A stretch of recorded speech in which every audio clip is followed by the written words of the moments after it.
Well, Nat, it's great to see you. My goodness, we've missed you. Oh, I've missed you too. It feels like a lifetime. A couple of weeks away from F1. I mean, they say a week's a long time in politics, but it's a whole decade in Formula One. Well, you did miss a good one in Hungary. I actually really enjoyed watching it as a fan because you're able sort of to take it all in and fully appreciate what an absolute thriller it was. And obviously, aside from Ocon taking his maiden win and all the other subplots to this incredibly compelling narrative, Fernando Alonso for me was just such a highlight. The way he defended, and then that in turn helping Ocon to victory. And when the two Alpines went side by side in almost balletic fashion, it was just wonderful to see. Congratulations to them. You're making me relive it again, Pinks. I mean, I think you could watch that on loop and not get bored. And DH, you're there as well. Chief, hello. Yeah, we've discussed Hungary, haven't we? It was a cracker. And it's one of those things that you probably had a chance to watch it with the family, Natalie, so you could sort of sit there and see the reactions of people throughout the race, I expect. Well, it was quite funny because I put it to my 5 and 6 year old the following day. I said, if anyone can remind me, and there was a couple of 4-year-olds in there as well, as a big group of kids. I said, if anyone can tell me who won the Hungarian Grand Prix, I will give them €10. And Wilf, 6, said, Ocon. I said, brilliant. What's his first name? He went, David. You're bribing your children to watch the race. That's not good, is it? Well, like, I gave him €5, split the difference. He got it half right. Pinks, it's great to have you back. Now, look, we're doing something a bit different. Can you explain to everybody what the hell's going on? Because I'm not sure I know. I'll tell you what it is, Tom. It is an absolute bonanza. Our favourite part of the show, probably the part that Damon winces at slightly and cringes, because it is Ask Damon throughout the whole of the summer break. You can basically ask him anything. But this is going to be Ask Damon and Tom and Natalie, isn't it? You know, that's the great part about it, is we get to hear people all over the planet who watch Formula One fans, and they can put their questions, because there are so many questions. And this is a good chance to fill in those gaps. So let's get to it. Crack on.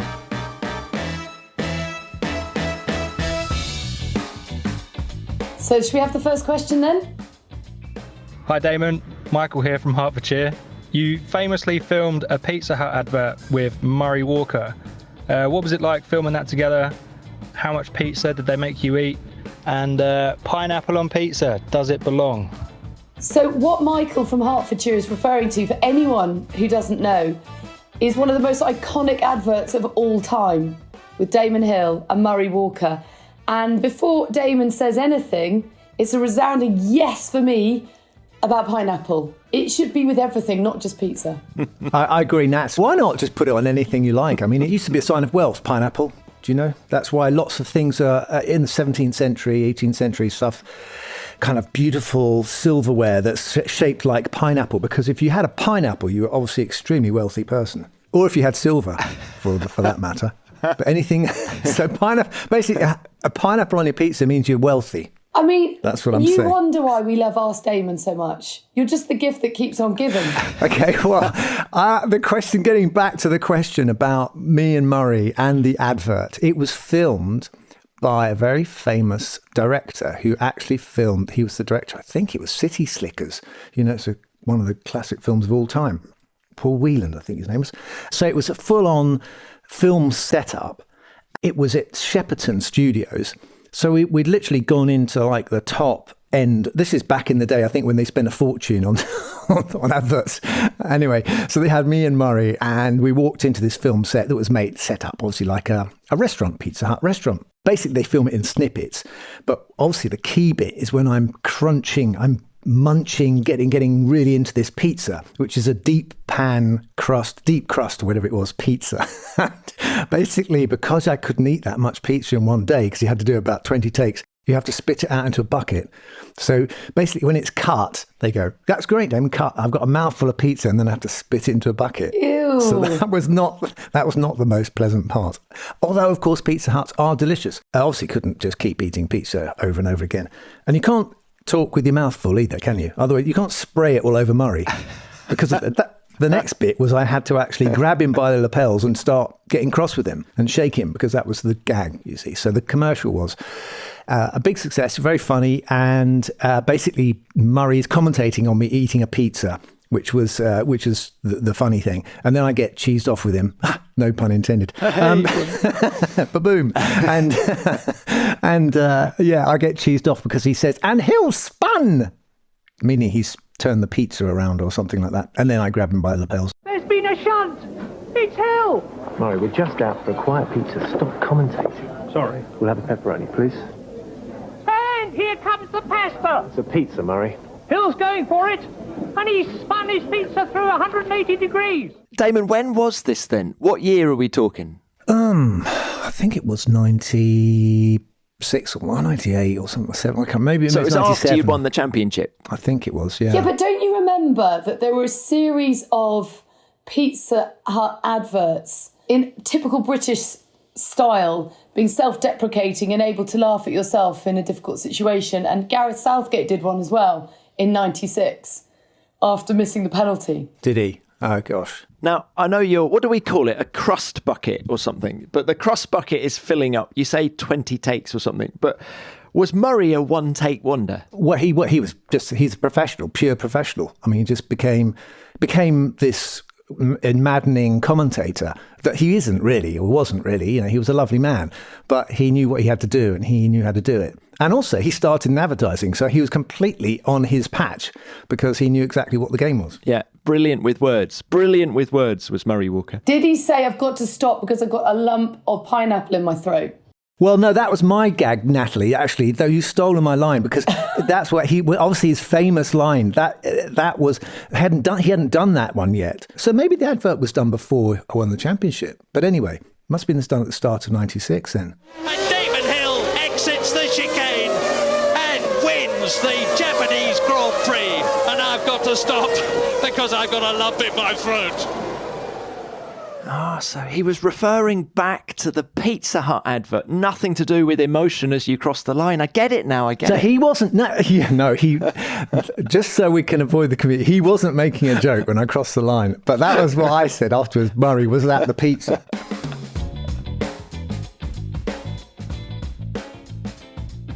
I've decided to start my own Formula One team, but I am looking for the best people, for the best roles throughout. This has always been a dream of mine, by the way. So where do I start? Pinks, what are you going to call it, first of all? Pink F1. Nice. Well, here's the thing. There is LinkedIn Jobs, which is ideal for you because LinkedIn Jobs has made it easier to get the candidates worth interviewing faster, and it's free. It's an amazing thing. You can create a free job post in minutes using LinkedIn Jobs, and amazingly, they are the world's largest professional network with over 30 million people in the UK. So, Pinks, you're going to get all the best people for your Formula One team. Yes. And you can focus on candidates with the skills and the experience that you need. And you can use screening questions to get your role in front of only the most qualified people. LinkedIn Jobs helps you find the candidates worth interviewing faster, and you can post a job for free. Just visit linkedin.com/F1Nation. Again, that's linkedin.com/F1Nation to post a job for free. Terms and conditions apply.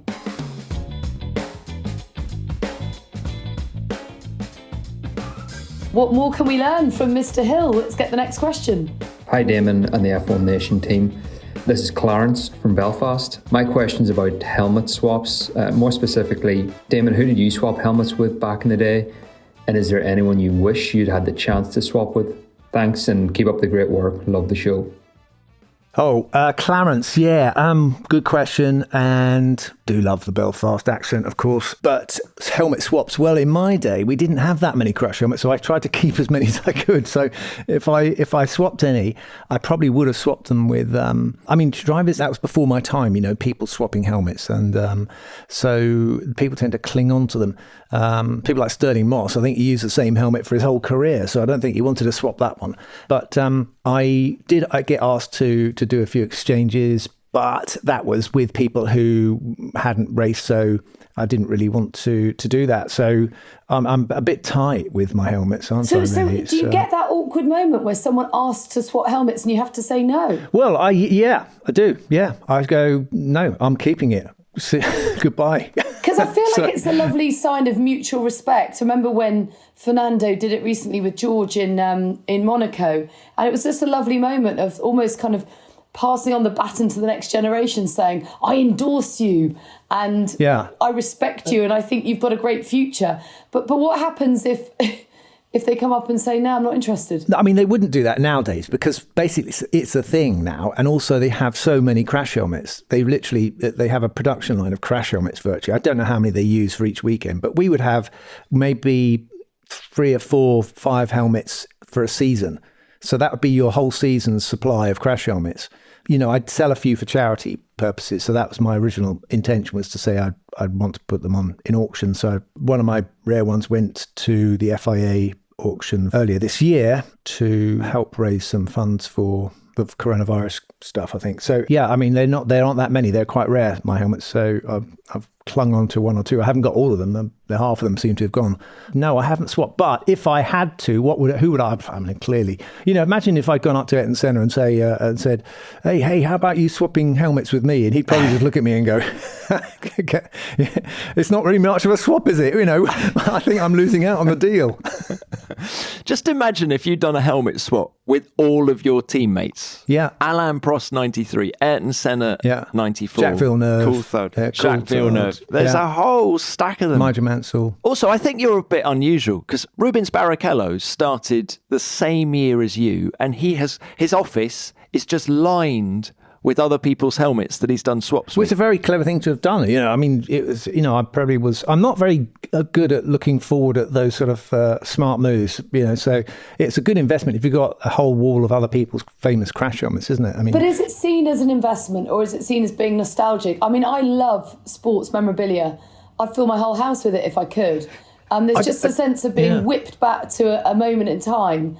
But maybe you don't feel the same. Gosh, I don't know whether it's because I grew up with loads of stuff around the house from my dad as well, whether or not I kind of, you know, I lost the attraction for... Yeah, you probably take it for granted a bit. Maybe a little bit. I mean, if I had anything, I'd have guitars. That's the truth. Is probably, you know, if I had one of Eric Clapton's guitars up there or something like that. DH, as a teenager in all of the racing paddocks around the world, did you not rush around with your autograph book and get, I don't know, Sterling and all those other guys? But, you know, it's an awkward thing, getting someone's autograph when you're an aspiring F1, you know, No, I'm talking before that, though. I'm talking before that, when you were in the paddock with your dad. I didn't, but my mum was a very determined autograph hunter, and she used to collect all kinds of things signed for, which she then auctioned for charities.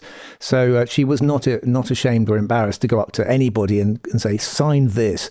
And they did. So she had books and T-shirts and stuff like that. But I did get Alain Prost's autograph once, which was a bit embarrassing because he was at the Autosport Awards, and like a few years later, I was actually his teammate and beating him in Grand Prix. But it is a bit of an old one. When you're competing, you don't really want to revere the person you're racing against in the same way because it's an act of reverence, isn't it? And an appreciation to ask for someone's autograph. I mean, I never asked for Ayrton's autograph or Nigel's or anyone else's. Honestly, I mean, I would do now. Well, it's been usurped by selfies now, hasn't it? I mean, that's a much more... Yeah, it is true, yeah. And then you can really prove that it was you who met them, but it's not just showing a piece of paper. Hang on, can I just follow up? You say you would go and get Nigel Mansell's autograph now? No, I wouldn't. I think it's I've passed the... I think I've kind of passed the point where I'm kind of...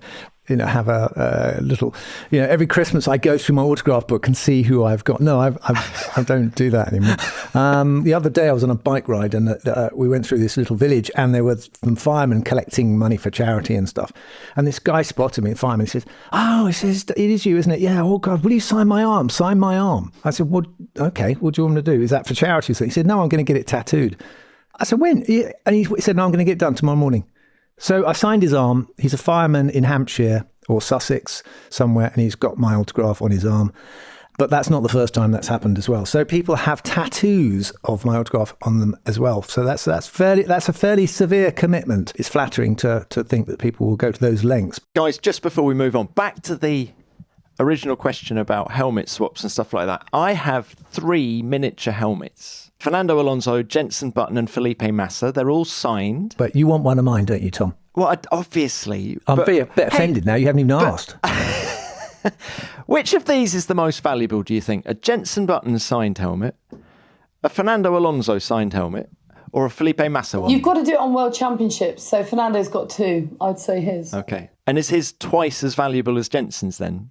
Oh, well, Jenson's a legend, so that sort of... I mean, they're all good lads, aren't they? Yeah. It depends. If you're a Jenson Button fan, Jenson's is more valuable. And if you're a Fernando Alonso fan, Fernando's. That's how it works. It's all relative to the individual. Well, nice one, Clarence. I hope we've helped you a little bit there and your helmet swaps. God, that was a question about helmet swaps. My goodness, we did go off at a tangent, didn't we? Let's have the next question.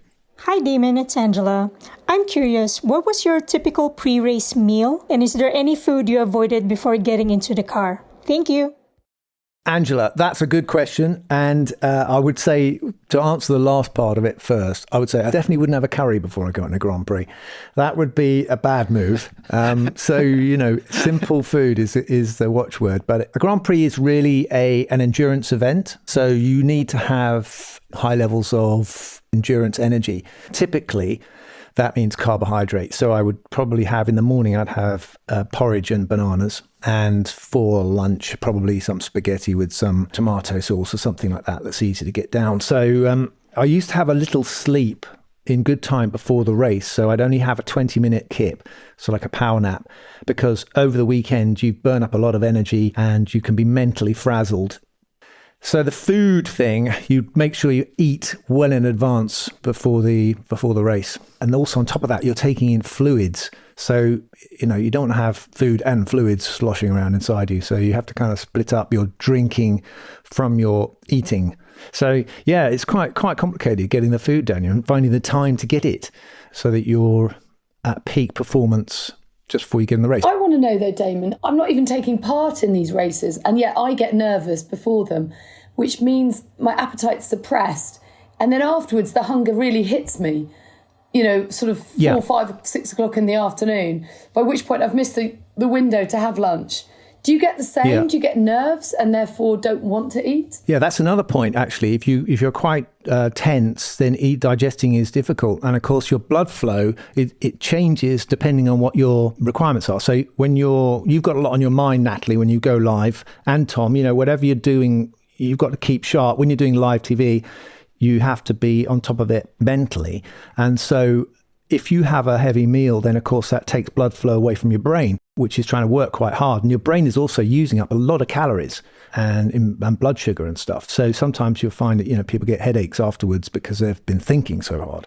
And anyone who's done an exam will tell you that's, it's a real thing.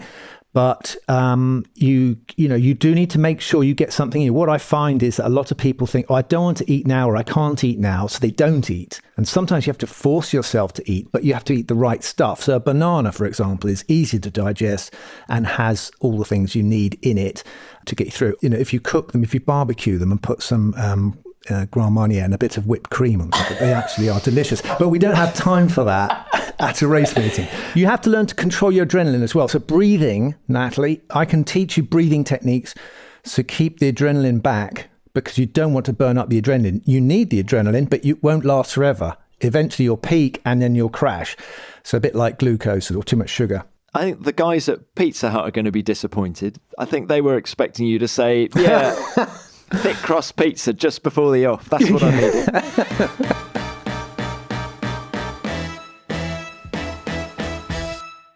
Hello Damon, I'm Yasmin from Buckinghamshire, originally from Scunthorpe, which is where the Northern Tones come from. My question is, if you were to pick any teammate from the current F1 lineup, who would you choose and why? Hello Yasmin from Buckinghamshire, which is, for those listening around the world, one of the counties that Silverstone is in. Silverstone shares a border goes right through the middle of it. So one part is in Northamptonshire and the other is in Buckinghamshire. And Yasmin has asked, who would I prefer to have as a teammate? I'd have to say Fernando Alonso's got to be right up there on my list of chosen teammates at the moment. Of course, Esteban Ocon was singing his praises after the Hungarian Grand Prix and saying what a great lad he was to work with. I would think that when he was very much younger and extremely quick and competitive, he may have been a little more difficult to work with. But we all live and learn and grow up and stuff. So, the mature Fernando Alonso would have to be right up there on the list. Let me think of who else. DH, isn't he a bit quick? I thought all racing drivers wanted slow teammates. Tom, you don't Gerhard say Berger, the best teammate I ever had was the one who was 1.5 seconds slower than me. God, do you think I'd get beaten by Fernando Alonso? Are you seriously saying to me, Tom, don't doubt our champ? Yeah, And I exactly. wasn't doubting the champ. He might make you work hard. That's all. That's good, isn't it? My middle name is actually Devereaux, but that's another question. Well, Devereaux is a place in France. Don't ask me why I've got that as a middle name. It means from Evero. And of course, who comes from I like what Evero? you've done there. I like what you've done Tom, there. You Yes. see what I've done there? Yeah. Yeah. Esteban Ocon, in case anyone's wondering, by the way. Is Esteban Ocon Devereaux. Do you know, I did giggle when Esteban said that thing about Fernando, because it's a bit like the classic line is, I don't care what anyone says, you're a good lad. It's a very I don't care all those people. compliment, isn't it? It's like saying, well, I like you, no one else does, but although I know he meant it. I know he meant it. Because I think people had probably scared Esteban a little bit, hadn't they? Thinking, it's not going to work out well with Fernando. And, they're bedding in very well together. But Yasmin makes a very important point. My career was enhanced by being with the teammates that I was with. Alain Prost, Ayrton Senna, Nigel Mansell, Coulthard and Villeneuve. You want to measure yourself against the best. You don't want to come out of here not knowing. You don't want to say, okay, well, I never was teammates with Michael Schumacher, but I raced against him and what I considered to be equal equipment. And so I know how I measure up against Michael. I mean, I'll never know how I measure up against Lewis Hamilton. Frankly, I think he probably blow me into the weeds on a regular basis, but you'd like to have a go to find out. Every racing driver wants to know how they measure up, and so the benchmark is the best drivers. Okay, it's difficult. It's not always a nice relationship. When one of you in that room could become world champion, the other one lose, it sets up a very tricky dynamic. So you're never going to be completely comfortable with your teammate, but it's, if you're a sportsman, then you should be able to look them in the eye and go, well done you, or they can say the same to you, So those kind of guys. I had a great relationship with Jacques. He was very sporting. I won the championship that year and he won it later on. So I think that teammates, it's a very difficult relationship. It can get very nasty and you don't want that. Everyone's a winner. You win in 96, Jacques in 97. Well, if I was a racing driver, I'd want Carlos Sainz as my teammate. Yeah. I think he's a good crack. I think he's a great driver. I want to play him at chess. I want to play paddle. And I think Carlos is good at that, isn't he? Right. I think you'd have fun with Carlos Sainz. Do you know who I'd pick as my teammate? Daniel Ricciardo. No, I'd have two. I'd go for Tom Clarkson and Damon Hill. And would you look at that? That's exactly who I've got. Thanks, chaps. Oh, she's... yeah. You're good, Pink. So clever. I'm blushing. She's so much cleverer than us, Tom. I don't think that's what Yasmin was expecting, to be honest. Good question. We are not going to be bored in the summer break at all if we keep getting those questions. So keep them coming. You're right, Damon, because that's exactly what we're going to do next week. Another marathon of Ask Damon. Pinks, you've been away for a couple of weeks. Can you remember the lines that we have to deliver to end the show? F1 Nation is a podcast with Tom Clarkson and Damon Hill. No, F1 Nation is produced by Formula One in association with Audio Boom. Bosh! Kaboom!